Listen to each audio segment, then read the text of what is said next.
Bonjour à toi. Alors aujourd'hui, un petit positionnement en fait personnel au sujet de à quoi servent les thérapeutes et qu'est-ce qu'un thérapeute. Voilà, moi j'ai envie de commencer la thématique avec fais ce que je dis, ne fais pas ce que je fais. C'est quelque chose qu'on revoit souvent et c'est la critique qui est souvent collée aux thérapeutes, voilà, qu'on peut entendre, qu'on peut lire. Et je voulais me positionner par rapport à ça parce que j'entends des thèmes qui reviennent comme quoi les psys sont souvent les plus fous eux-mêmes. Par exemple, c'est une phrase qui revient déjà souvent. Et donc par rapport à ça, qu'est-ce que je vais dire? Eh ben, je vais dire qu'effectivement, qui d'autre qu'un fou peut mieux comprendre un fou. Donc, comme je l'ai beaucoup dit, nous ne sommes pas nos agissements et nos fonctionnements. Et nous avons toute capacité en nous. On est aussi capable d'être généreux qu'égoïste. On est aussi capable d'être sensé et raisonné que complètement barjot. Et les psys, bien souvent, sont empathes d'une. Donc, ils ont cette capacité, on peut dire, à jouer les caméléons en ce sens que ils savent se mettre au diapason de l'autre. Normalement, dans cette empathie, on peut vibrer sur la même fréquence que l'autre, et ce qui permet d'avoir une communication plus aisée, en fait, d'être à la place de l'autre, utiliser le même discours que lui. Je sais plus, il y a un nom pour cette technique-là, mais voilà, c'est quelque chose qu'on retrouve souvent. Moi, je sais que très souvent, je me retrouve avec des Espagnols, je vais prendre l'accent espagnol, je vais être à des Anglais, je vais parler comme eux.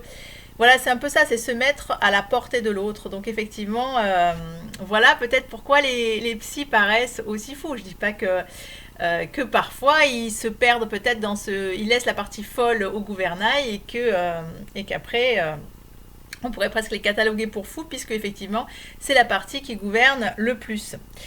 Voilà par rapport à cette question. La deuxième question qui revient, donc cette deuxième question qui revient, c'est cette thérapeute fait toute sa communication sur les couples harmonieux et elle-même est célibataire. Alors effectivement, fais ce que je dis, ne fais pas ce que je fais. En ça, je réponds que nous sommes tous en chemin, en fait, et à des degrés divers. Donc, ne pas se fier aux apparences, attention à tirer des conclusions hâtives.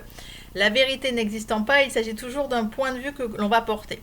Et je dis qu'il y a autant de personnes qui vont nous correspondre à des moments donnés divers. C'est jamais la même personne qui va nous correspondre sur un temps énorme. C'est-à-dire que, voilà, c'est pas mal en fonction de notre évolution, on va avoir besoin de personnes diverses. Donc, par rapport à ces personnes qui éventuellement seraient célibataires et expliquent comment rencontrer le couple harmonieux, je dis qu'on répond soi-même aux besoins qu'on a le plus en fait. Donc son besoin étant de former un couple, elle va évidemment chercher sur cet axe-là.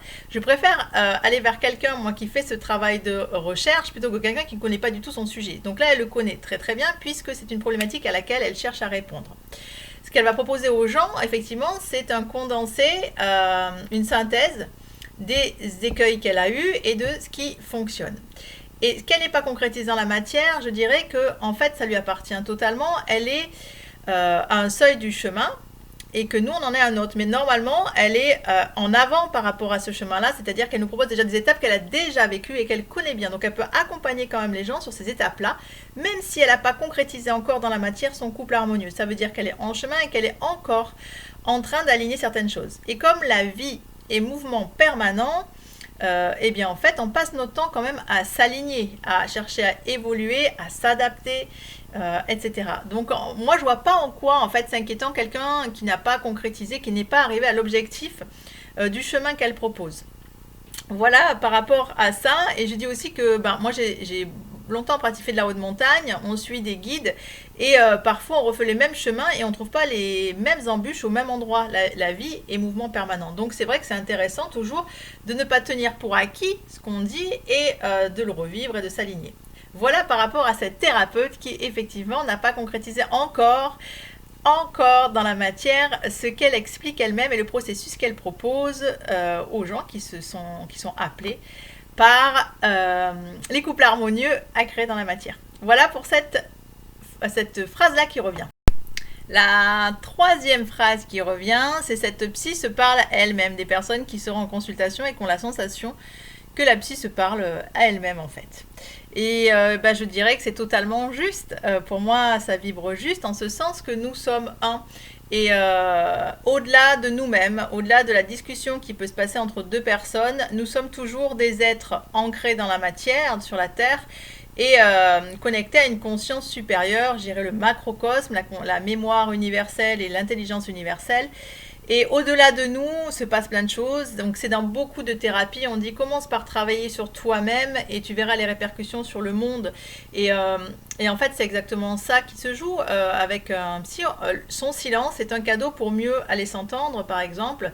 Et l'autre est aussi en corrélation. Il va nous permettre en fonction de ce qu'on vibre, on va créer à l'extérieur les parties qui sont le moins entendues et rejetées à l'intérieur de nous. Ce à quoi tu résistes persiste et ce que l'on embrasse s'efface. Donc effectivement, des parties qu'on n'aurait pas en conscience et qu'on rejette eh ben, vont s'imposer en face de nous, ce qui fait quelque chose de pas très agréable au prime abord, puisque c'est une partie de nous-mêmes qu'on a rejetée et elle vient s'incarner en face, c'est plutôt dérangeant. Mais voilà, quel est l'intérêt d'aller voir un psy? Sinon, justement, l'éveil, enfin si c'est pas l'éveil, au moins la conscience, déjà, la prise de conscience.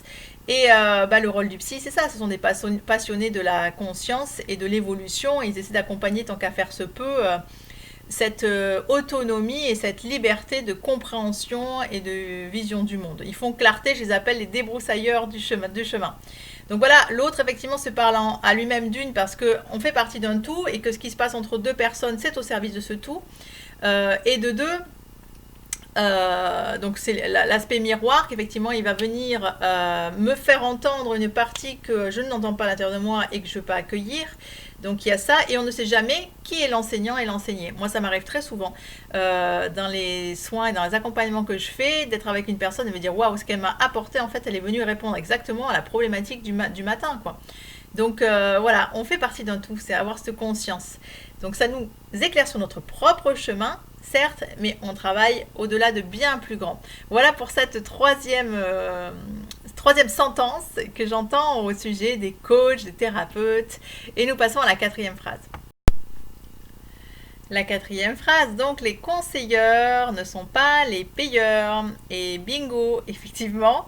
C'est d'ailleurs une phrase chamane qui dit la personne qui sait mieux que toi ce qui est juste pour toi est un charlatan. Donc ça c'est une phrase de chaman que j'ai retenue, même je pourrais le citer, c'est Georges Crespo qui disait souvent cette phrase et j'aime beaucoup. Donc effectivement, nous sommes les parties les plus habilitées à savoir ce qui est juste ou pas pour nous. Nous portons tous en nous la capacité du discernement, qu'on pourrait localiser dans le 7e centre énergétique, voilà, et aussi la conscience supérieure au niveau des corps subtils.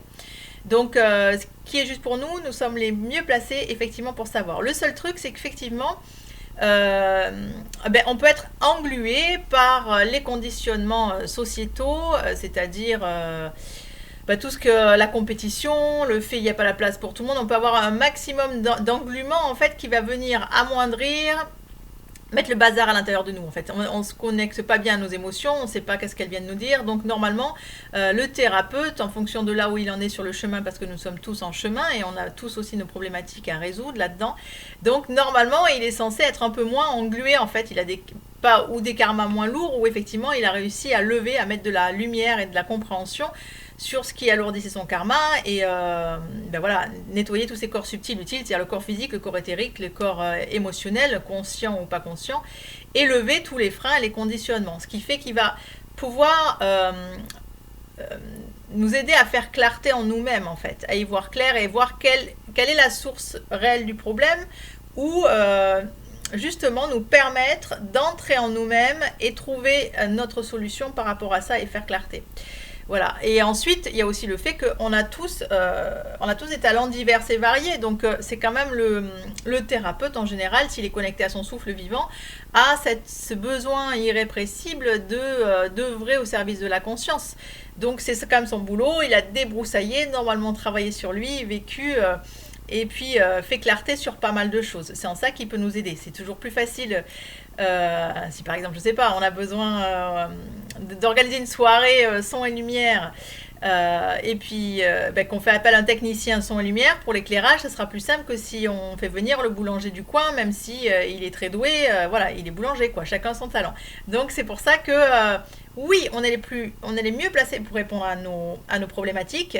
Et en ce sens-là, selon moi, un bon thérapeute, effectivement, va te permettre de faire clarté en toi, mais il n'a pas tes solutions, il n'a pas nos solutions en fait, c'est nous-mêmes. Donc l'idée c'est de faire clarté, débroussailler un peu le terrain et te permettre d'aller connecter ta conscience supérieure et trouver tes solutions à toi-même. Voilà, moi je les appelle les débroussailleurs de chemin, c'est ce que j'ai dit, plusieurs fois. Et c'est là que je me positionne, c'est-à-dire qu'à moi j'ai horreur, en PNL pour ceux qu'on en fait, j'ai horreur qu'on me donne des conseils, enfin, qu'on me vole mon libre arbitre et mon pouvoir créateur, en ce sens que j'avais un critère liberté très fort. Donc quelqu'un qui va me dire à ta place je ferai, pour moi c'est mort. Et beaucoup de personnes qui sont influents, catalogués comme tels en PNL, bon nous ne sommes pas une étiquette, mais cela dit c'est une dimension énergétique qu'on retrouve beaucoup chez les influents. Et donc en ce sens-là, quand je me suis branchée sur la thérapie, ce que j'ai beaucoup aimé dans les formations que j'ai faites, c'est qu'effectivement, on n'a à aucun moment, on respecte la charte et le monde de l'autre. Et l'idée, c'est de l'aider à faire clarté, de comprendre quelles sont les émotions qui viennent, à quoi elles se rattachent au niveau karmique. Et à partir de là, peu à peu, sur son chemin, il va trouver ses propres solutions. Mais nous ne sommes pas porteurs des solutions des autres, certes. Voilà pour l'éclairage, ne fais pas ce que je dis et fais ce que je fais. Voilà, j'espère que ça t'aura parlé. N'hésite pas à me mettre des commentaires en dessous, c'est porteur pour moi. Et c'est mon cadeau en fait. Donc je te souhaite une belle journée, à tout bientôt.